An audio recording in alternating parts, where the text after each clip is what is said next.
रहे हो जी? जरा वाटर लाना तो।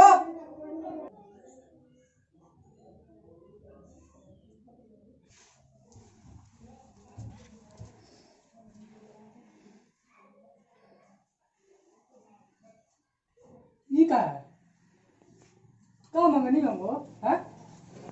वाटर मांगे टमाटर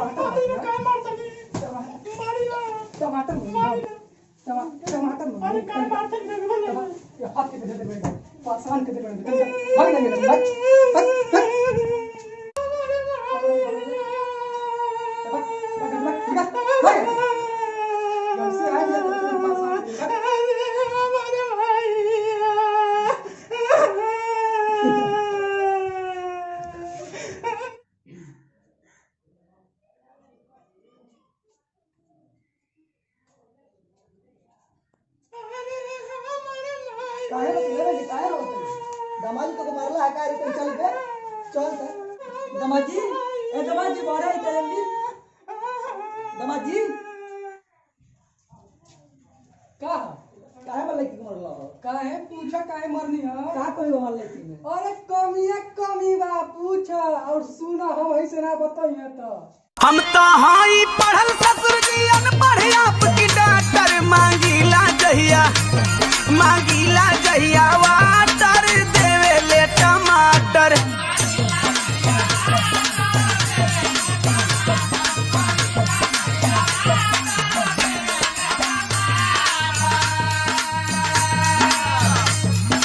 थोड़ा पढ़ के इंग्लिश बोले सीधा ना है बैंड है जो मेरा घसी बैंड है पापा जी हाफ मैंड है। बहुत बोला करिए भाई ना बोला तो अरे का बोला थी तो से ढेर बोला थी का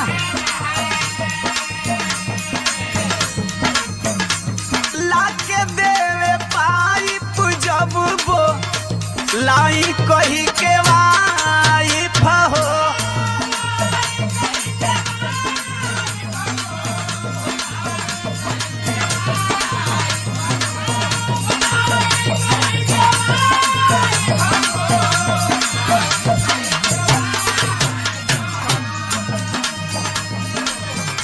जहिया से आइल बिया नरक भइल लाइफ हो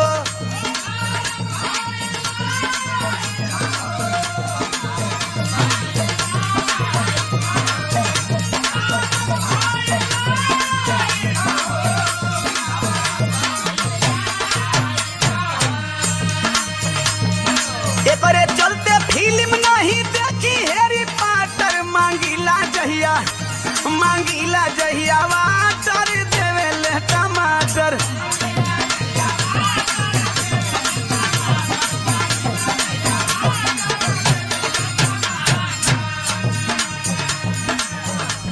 खाली अंग्रेजी में का रेला बक बक पापा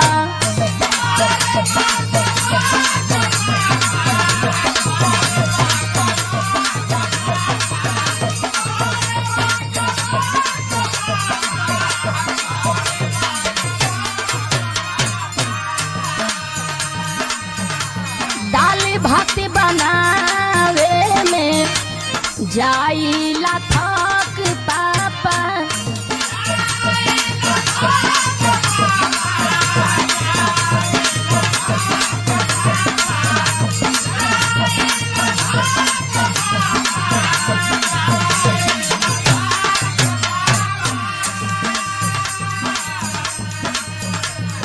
कोई ना समझाए इनको जो भी इनका फ्रेंड है जो मेरा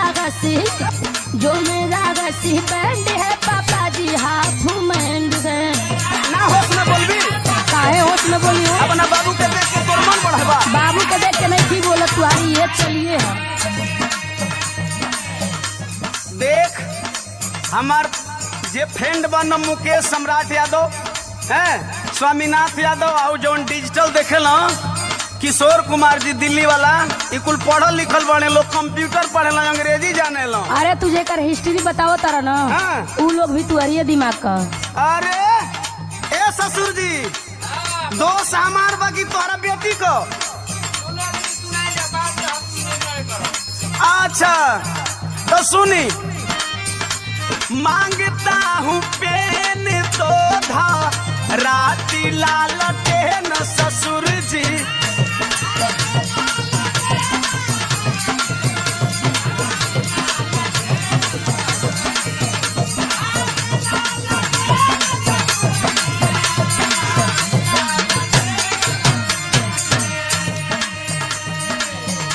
उल्टा सीधा काम कई के फेल कर दी ब्रेन ससुर जी।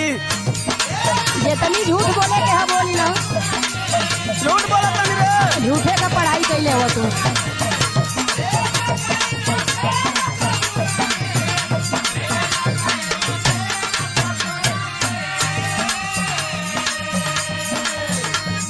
मन करता है मार दूं इसको खींच के कहियो गाटर। मांगीला जहिया वाटर देवे ले टमाटर।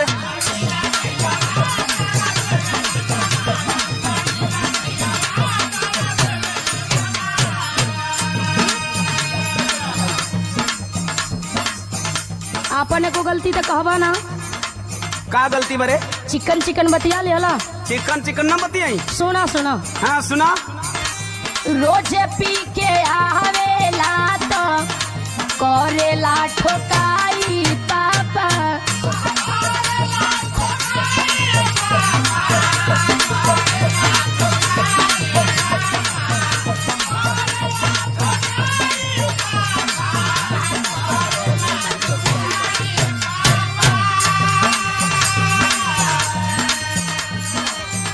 एकरा संगे रहब ना, मांगी लो विदाई पापा। बहुत तू अपना बाप के देख के साहब बोला तारी। बोला ही तो पड़ी ना। सहूर से बोल पर मरद है। अरे तो तू ढंग से बोला।